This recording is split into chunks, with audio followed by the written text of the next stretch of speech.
नमस्कार। हमारे आज के अतिथि हैं doctor Eva lowering. Doctor Eva केंद्रीय विश्वविद्यालय गुजरात में असिस्टेंट प्रोफेसर हैं स्कूल ऑफ इंटरनेशनल स्टडीज़ में, और इनकी विशेषज्ञता है भारत की विदेश नीति। ईवा, आपका स्वागत है स्टूडियो में। धन्यवाद नवोदिता।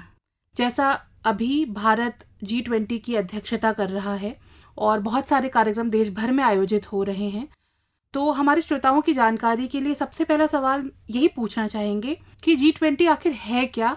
नवोदिता, G20 जो है वो राष्ट्रों का एक समूह है। यह कोई संगठन या संस्था नहीं है और इसमें विश्व की 20 सबसे बड़ी अर्थव्यवस्थाएं इसकी सदस्य हैं। इसकी स्थापना G7 राष्ट्रों के वित्त मंत्रियों द्वारा 1999 में की गई थी, कलोन सम्मेलन के दौरान, और 15 से 16 दिसंबर 1999 में इसकी उद्घाटन बैठक की गई थी। इसे 1990 के दशक में दक्षिण पूर्वी एशिया में आए आर्थिक संगठन का परिणाम माना जाता है। यह अंतर करना आवश्यक है कि यह राष्ट्रों का एक समूह है और कोई संगठन या संस्था नहीं, क्योंकि संस्थाओं और संगठनों की एक निश्चित संरचना होती है और कार्यप्रणाली होती है जो उनसे संबंधित चार्टर या समझौतों में परिभाषित की जाती है। इसके अतिरिक्त इनके निर्णय बाध्यकारी होते हैं। कहने का अर्थ है कि संस्था या संगठन स्थायी होते हैं। यह सब आपके समूह में नहीं होता है या नहीं पाए जाते हैं। तो G20 का ना तो कोई चार्टर है, ना ही कोई समझौता, और ना ही कोई निश्चित संरचना या कार्यप्रणाली। जो कार्यप्रणाली है इसमें बहुत ज़्यादा फ्लेक्सिबिलिटी है। इस कारण यह इसके पक्ष में भी है, क्योंकि अगर कभी भी कोई आपातकालीन स्थिति आए तो G20 इस पर तुरंत ही कुछ ना कुछ एक्शन ले सकता है, जो कि और किसी संस्था या संगठन के साथ संभव नहीं होता है, क्योंकि उसमें प्रोटोकॉल निश्चित होते हैं और जिनका पालन करना भी अनिवार्य होता है। तो यह G20 के पक्ष में ही है कि इसकी कार्यप्रणाली बहुत लचीली है और इस कारण इसमें कई विशेष तरह के मुद्दे भी उठाए जाते हैं। तो अगर देखा जाए तो शुरुआती दौर में G20 विशेष रूप से सिर्फ और सिर्फ आर्थिक मुद्दों पर कार्य करता था, किंतु 2008 के बाद से देखें तो इसके कार्य करने का जो क्षेत्र है वह बढ़ गया है।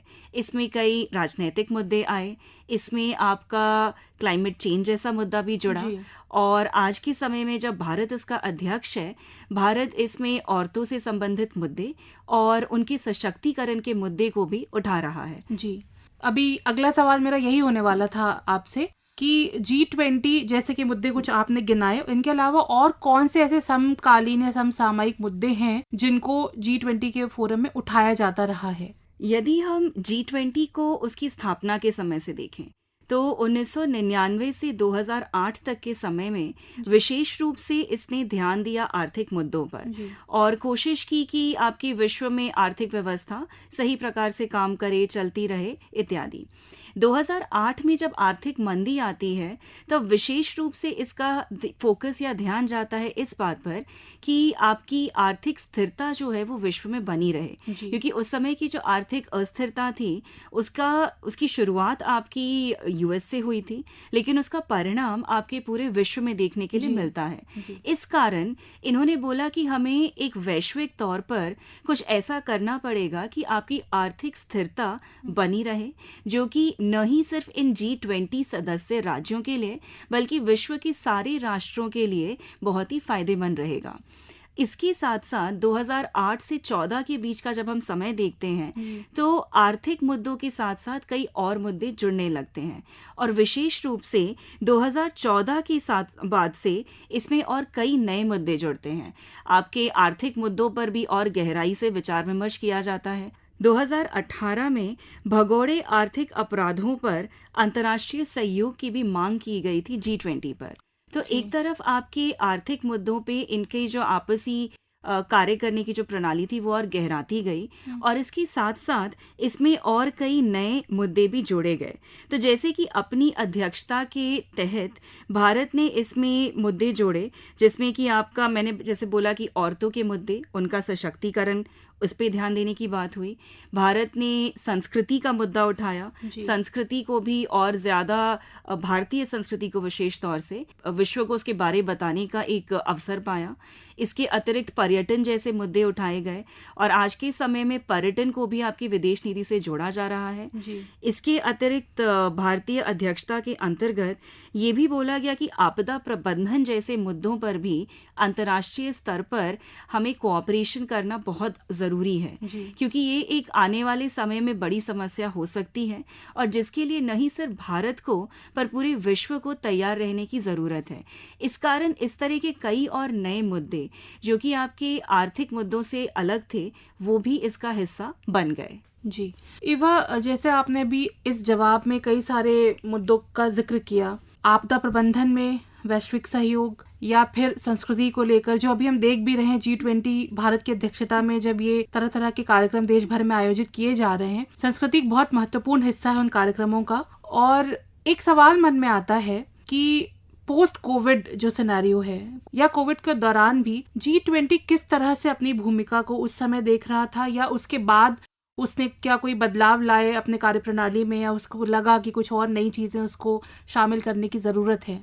यह एक बहुत ही महत्वपूर्ण प्रश्न है और इसमें सबसे इंटरेस्टिंग बात ये थी कि 2020 और 21 दोनों ही वर्ष G20 की एक आपकी वर्चुअल बैठक हुई थी, जो कि बाकी कई आपके जो ऐसे संगठन या संस्थाएं थीं जिनकी बैठकें रुकी हुई थी कोविड की वजह से।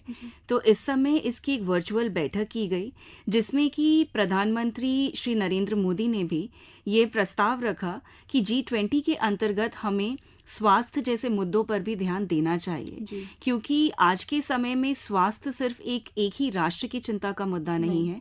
जिस प्रकार से कोविड-19 महामारी विश्व भर में फैली, तो यह एक सुरक्षा का मुद्दा बन गया पूरे विश्व के लिए। तो इस तरह से स्वास्थ्य को भी इसके कार्य प्रणाली का हिस्सा बनाया गया।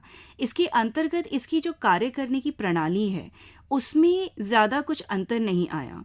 आज के समय में अगर देखें तो G20 एक ट्रॉयका प्रणाली के अंतर्गत कार्य करता है और ट्रॉयका प्रणाली का अर्थ है इसमें आपके जो वर्तमान अध्यक्ष हैं, उनसे पहले जो अध्यक्ष हैं और उनके आने वाले जो अध्यक्ष हैं, इन तीनों को मिलाकर के एक ट्रॉयका बनाया जाता है।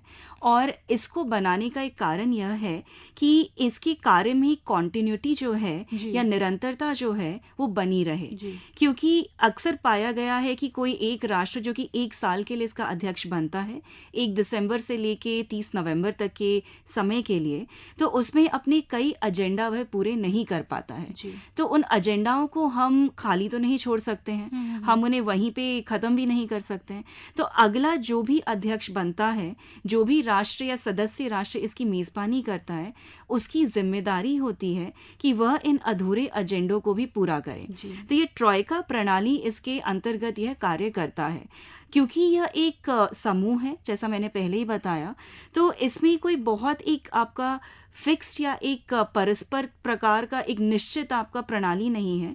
इसमें कई मुद्दे आ सकते हैं, कई मुद्दे छोड़े भी जा सकते हैं, पर एक तरह से कॉन्टिन्यूटी बनाने में यह मदद करता है। इसके अलावा यदि अगर हम G20 की कार्यप्रणाली को देखें तो इसकी यह कार्यप्रणाली 3 चीजों से बनी है। इसमें आते हैं आपके वर्किंग ट्रैक, दूसरा आता है एंगेजमेंट ग्रुप और तीसरा आता है वर्किंग ग्रुप यानी कि कार्य समूह। अगर हम देखें सबसे पहले वर्किंग ट्रैक को, तो G20 के तहत आपके 2 वर्किंग ट्रैक हैं।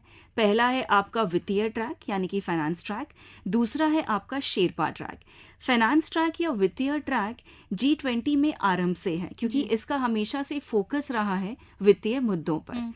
शेरपा ट्रैक जो है यह इसमें बाद में जोड़ा गया और हर सदस्य राष्ट्र इसमें अपना एक शेरपा नियुक्त करता है। यह जो शेरपा है अधिकतर पाया गया है कि ये आपके पूर्व राजनयिक रहे होते हैं या कोई बहुत ही वरिष्ठ सरकारी अफसर आपके उस राष्ट्र के, और कई बार आपके राजनीतिक नियुक्त व्यक्ति भी होते हैं। वर्तमान समय में भारत के शेरपा श्री अमिताभ कांत हैं, जो कि इसके पहले नीति आयोग के CEO भी रह चुके हैं। इसके अतिरिक्त जब हम देखते हैं आपके G20 के एंगेजमेंट ग्रुप को, तो एंगेजमेंट ग्रुप आपके वो समाज और अर्थव्यवस्था के अन्य हिस्सों का प्रतिनिधित्व करते हैं। तो G20 के केंद्रीय एजेंडा के लिए ये सुझाव भी देते हैं। इनकी खास बात यह है कि ये सरकारों से स्वतंत्र रूप से होकर कार्य करते हैं और समकालीन समय में G20 के मुख्य एंगेजमेंट ग्रुप में आते हैं जैसे कि बिजनेस 20, जिसको हम B20 के नाम से जानते हैं। इसके अतिरिक्त हैं सिविल 20, जिसको संक्षिप्त में हम C20 कहते हैं। इसी प्रकार है यूथ 20 यानी कि Y20, लेबर 20 यानी कि L20, थिंक टैंक 20 यानी कि T20, विमेन 20 यानी कि W20, साइंस 20 यानी कि S20 और अर्बन 20 यानी कि U20। और आखिरकार अगर हम बात करें वर्किंग ग्रुप या कार्य समूह की, तो इसमें सदस्य राष्ट्रों से विशेषज्ञ शामिल होते हैं। उन्हें कृषि, पर्यावरण, बुनियादी ढांचा, भ्रष्टाचार विरोधी और अब हाल ही में संस्कृति और श्रम मुद्दों पर कार्य करने का काम सौंपा गया है। अभी हम भारत की अध्यक्षता में जो G20 के जो कार्यक्रम चल रहे हैं, उसमें भारत किन किन मुद्दों पर जोर दे रहा है एक राष्ट्र के तौर पर?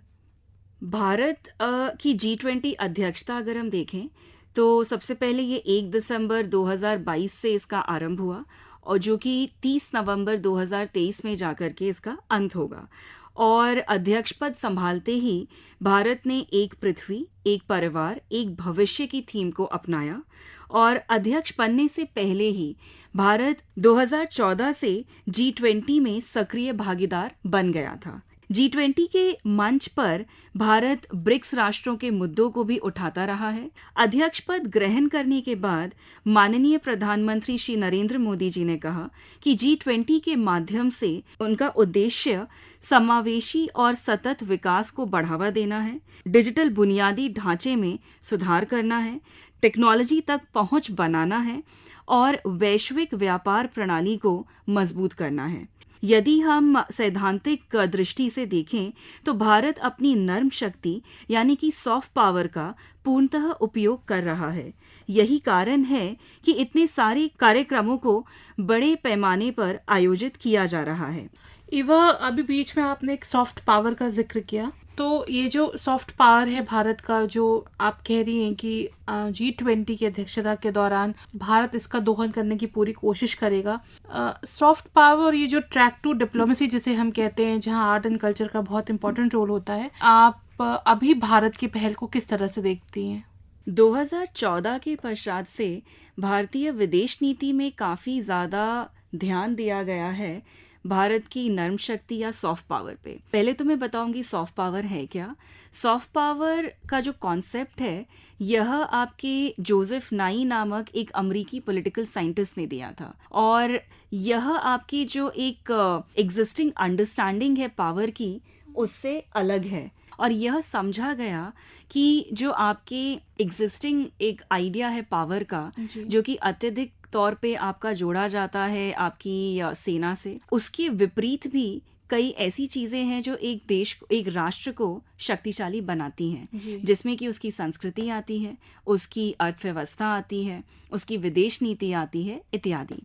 अब जब बात करते हैं संस्कृति की, भारत के संदर्भ में उसकी संस्कृति हमेशा से ही उसकी नर्म शक्ति यानी कि उसकी सॉफ्ट पावर रही है।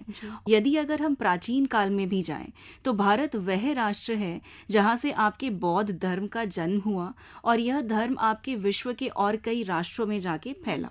ठीक है, भारत वह राष्ट्र है जहां से आपके आयुर्वेद या योगा जैसी जो प्रैक्टिसेस हैं वो भी यहाँ के प्राचीन इतिहास से निकलती हैं। तो यह सब हमारी सभ्यता का भी हिस्सा है और यह सब हमें एक सॉफ्ट पावर या एक नर्म शक्ति राज्य भी बनाता है। उसका हम किस प्रकार से उपयोग कर सकते हैं भारत की जो एक वैश्विक इमेज है उसको और बढ़ाने के लिए और उसको दूसरे देशों में लोगों तक ले जाने के लिए।